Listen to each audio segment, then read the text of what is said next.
Assalamualaikum warahmatullahi wabarakatuh. Nama saya Azril Tirta Fajar Atalah dari kelas 7F. Ingin membacakan cerita fantasi karangan sendiri untuk tugas bahasa Indonesia. Judulnya adalah Reinkarnasi Salah Paham. Albert adalah pekerja kantoran yang sudah bekerja 6 tahun. Kehidupannya berjalan seperti biasa. Dengan ekonomi yang rendah, Albert hanya makan nasi goreng setiap harinya. Suatu hari, Albert mempunyai teman yang ingin bekerja di tempatnya. Albert diutus untuk menginterview temannya. Setelah interview, temannya mengajak untuk makan pizza. Albert tidak punya uang, ia hanya melihat temannya makan. Temannya menawarkan Albert untuk makan dan ditraktir olehnya.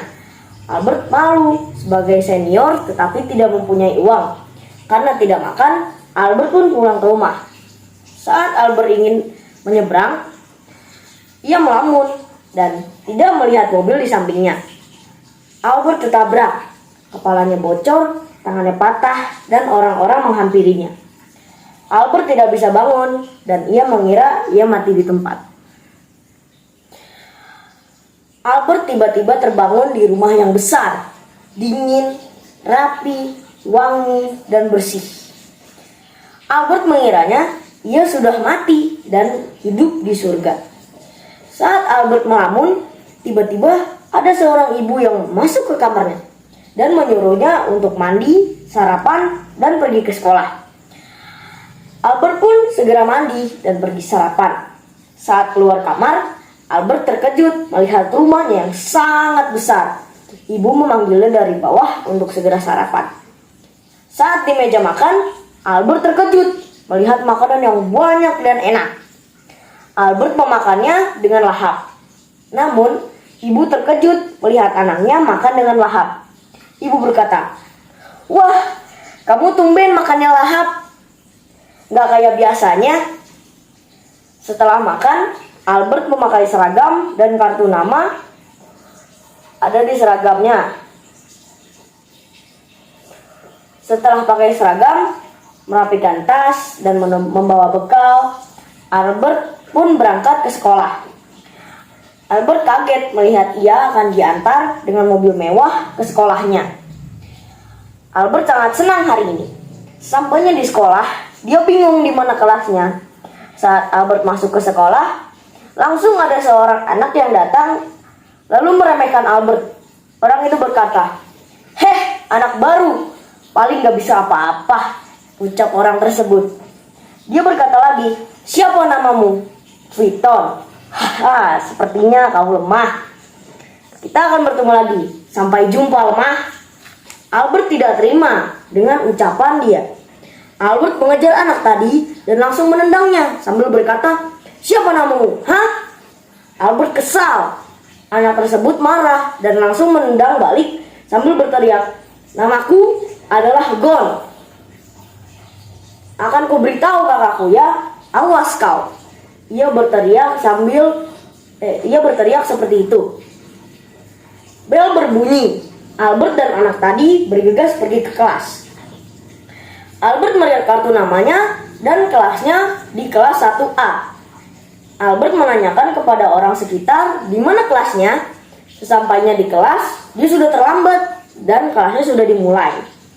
Albert baru mengetahui bahwa sekolahnya adalah sekolah sihir. Albert baru menyadarinya ketika guru menjelaskan bagaimana cara melakukan sihir. Sihir yang diajarkan di kelasnya adalah sihir api, yaitu explosion. Sihir ini dapat meledakkan suatu area dengan ledakan yang dahsyat. Saat sedang belajar, terdengar suara yang bising atau berisik dari luar. Albert bertanya kepada teman sebangkunya, "Hei, kamu tahu nggak itu di luar kenapa?" tanya Albert. Teman sebangkunya menjawab, "Oh, itu lagi perang sihir, tapi di sini aman kok, soalnya ada pelindungnya," jawab temannya. Albert lupa menanyakan nama temannya. Albert mulai berkenalan dengan temannya. "Oh iya, kenalin, namaku Futon." Temannya menjawab, "Oh, salam kenal, namaku adalah Geto."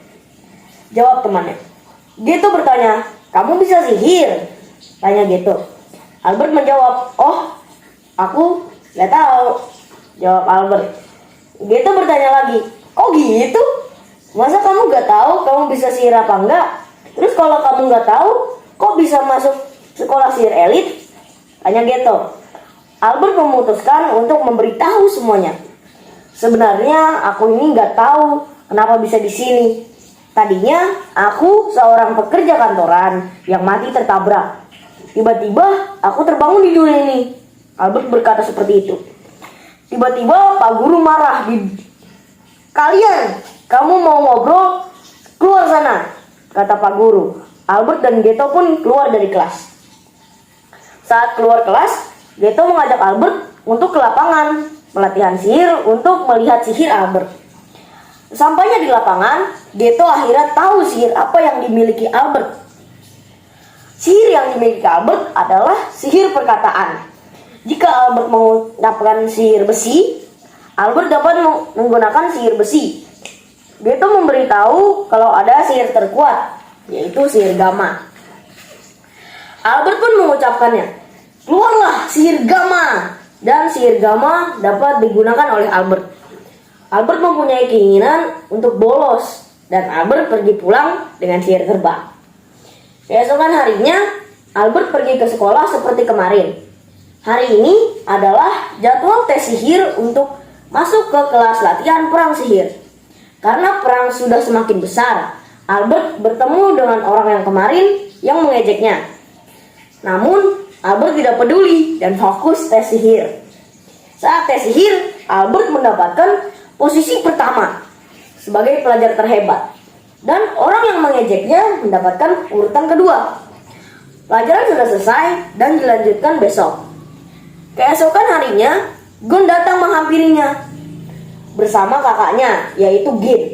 Gon langsung mengadu kepada Gin, dan Gin langsung menyerang Albert dengan sihir api kelas atas. Albert langsung lari dan pergi ke lapangan sekolah dan langsung menggunakan sihir listrik untuk menyerang Gin. Albert menyerang Gin dengan kekuatan rendah karena tidak mau menyakiti Gin. Tak lama kemudian, guru pun datang dan menggantikan Gin, lalu membawanya ke ruang guru. 1 minggu kemudian, Albert sudah bisa membantu perang sihir. Di medan perang terjadi kekacauan dan Albert terus terkena serangan. Geto pun datang membantu karena sudah boleh mengikuti perang. Albert langsung menggunakan sihir Gamma untuk menyerang. Musuh semua telah dikalahkan, kecuali pemimpinnya. Sihir Gamma tidak mempan kepada pemimpinnya. Mengalahkan pemimpinnya butuh 3 orang atau lebih. Sementara prajurit perang lainnya sedang terluka parah. Albert dan Geto terus menyerang secara bersamaan. Pemimpin tersebut tidak terluka sedikit pun karena perisainya yang sangat kuat dan tebal. Tiba-tiba Gon dan Gin datang. Mereka bertiga menyatukan kekuatan dan memberikan energinya kepada Albert. Dan mereka berhasil menghancurkan perisai pemimpin tersebut. Namun pemimpinnya masih belum kalah. Sementara kekuatan Geto, Gin, dan Gon hampir habis. Harapan mereka hanyalah Albert. Albert menyerang menggunakan sihir Gamma. Semua itu tidak mempan karena tidak cukup kuat untuk mengalahkan pemimpin. Tak lama kemudian, kepala sekolah datang dan membantu Albert mengalahkan pemimpinnya. Akhirnya, pemimpin itu telah kalah dan Albert memberi salam kepada kepala sekolah. Tiba-tiba, Albert terbangun di rumah sakit. Albert mengira kalau dia sudah mati, lalu reinkarnasi. Ternyata Albert hanya koma yang sudah terjadi selama 1 minggu 2 hari. Syukurlah Albert tidak mati. Tapi Albert bingung bagaimana membayarnya saat dia koma. Benar saja, Albert tidak mampu membayarnya dan Albert memutuskan untuk bekerja di rumah sakit sebagai pembersih demi hutang di rumah sakit lunas. Pesan moral dari cerita tersebut adalah jangan mudah putus asa dan tetap bersabar. Sekian dari saya, Azril Trifajar Atala dari kelas 7F. Wassalamualaikum warahmatullahi wabarakatuh. 寄り添う